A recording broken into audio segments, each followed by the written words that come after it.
मध्य प्रदेश के गृह मंत्री डॉक्टर नरोत्तम मिश्रा ने एक बार फिर पूर्व मुख्यमंत्री कमलनाथ पर निशाना साधा है। गृह मंत्री ने कहा है कि कमलनाथ के मन से कभी स्वयंभू सीएम पद का मोह छूट नहीं रहा। लक्ष्मण सिंह भी कह चुके हैं कि सीएम हाईकमान तय करेगा, पर कमलनाथ मानने को तैयार नहीं है। सत्ता जाते ही उन्हें उद्धव जी की याद आ गई, उद्धव जी को सावरकर जी की याद आ गई।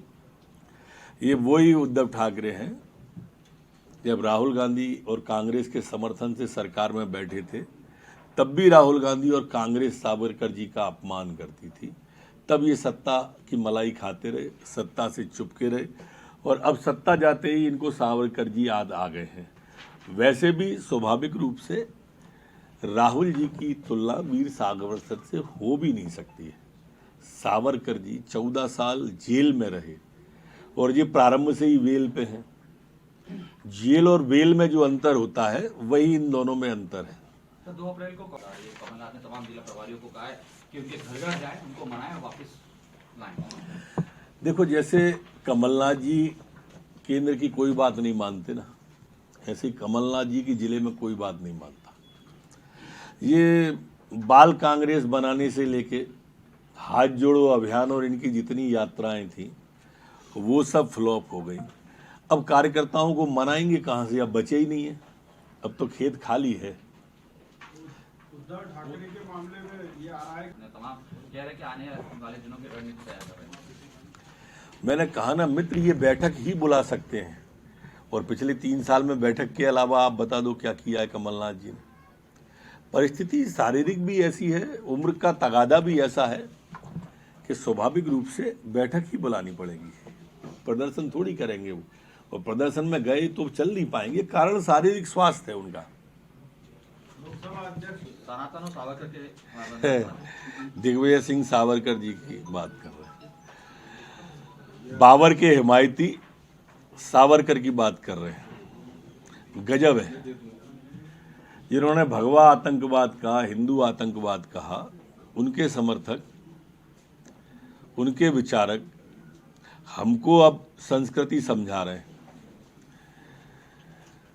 जो अप्रत्यक्ष रूप से और प्रत्यक्ष रूप से राम पर सवाल उठाते रहे, राम जन्मभूमि के शिलान्यास पर सवाल उठाते रहे, वो हमको अब संस्कृति समझा रहे हैं। जो हिंदू और हिंदुत्व पर सवाल उठाते रहे, वो हमारे को अब संस्कृति सिखा रहे हैं और सभ्यता सिखा रहे हैं। वो कांग्रेस जिसने साधुओं पर, संतों पर गोलियां चलवाई, वो हमको अब सनातन का पाठ पढ़ा रहे हैं, और सावरकर जी को सनातन का पाठ दिग्विजय सिंह जी जैसे व्यक्ति पढ़ा रहे हैं। ये स्वाभाविक रूप से बाबर के अनुयायी है, इसलिए ऐसी बात करेंगे। देखिए, संसदीय परंपराओं का, संसदीय मान्यताओं का कांग्रेस ने कभी लिहाज नहीं किया। संवैधानिक संस्थाओं का, संवैधानिक पीठों का कांग्रेस ने कभी मान नहीं किया। सदैव अपमान करने की इन्होंने कोशिश की है। वही कल लोकसभा के अंदर उनका चरित्र दिखा। काले कपड़े पहन के आए थे तो संविधान को काला करने की कोशिश की, आसंदी की गरिमा को ठेस पहुंचाने की कोशिश की। ये अपने आप को न्यायपालिका से ऊपर मांगते हैं, संविधान से गांधी परिवार अपने आप को ऊपर मानता है। चाहते ये इस बात को है कि अलग से संविधान कोई गांधी परिवार के लिए बने। मोदी जी के रहते ये तो संभव नहीं है ना, उनकी नज़र में तो सभी समान है।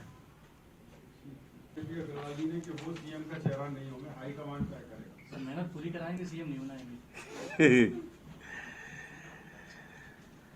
देखिए, उन्होंने कभी नहीं कहा, दिल्ली ने भी और प्रभारी ने भी, ये स्वयंभू जनरल और अटॉर्नी की तरह से इनने अपने होर्डिंग लगवा दिए भावी सीएम के, और इनसे सीएम वाला मोह छूट नहीं रहा है। ऐसा नहीं है प्रदेश के प्रभारी कल बोले हैं, इसके पहले आदरणीय अरुण यादव जी कह चुके कि हाईकमान तय करेगा। उसके पहले वरिष्ठ नेता अजय सिंह जी, राहुल भैया तय बोल चुके कि हाईकमान तय करेगा। दिग्विजय सिंह और लक्ष्मण सिंह जी भी इस बात को कह चुके कि हाईकमान तय करेगा। लेकिन जो है कमलनाथ जी, वो मानने पर राजी नहीं है। उनको तो चाहिए कि सरकार बनेगी, इनकी है नहीं। सीएम इसलिए इन्हें बनना है ही नहीं है। प्रभारी अच्छी तरह से जानते हैं कि सरकार भारतीय जनता पार्टी की ही बनने वाली है, और इसलिए वो अकारण को कबीलाई विवाद जिसे कहते हैं ना, ये किसको फिक्र थी कि कबीले का क्या हुआ, सब इस पे लड़ रहे हैं कि सरदार कौन हो। सर कांग्रेस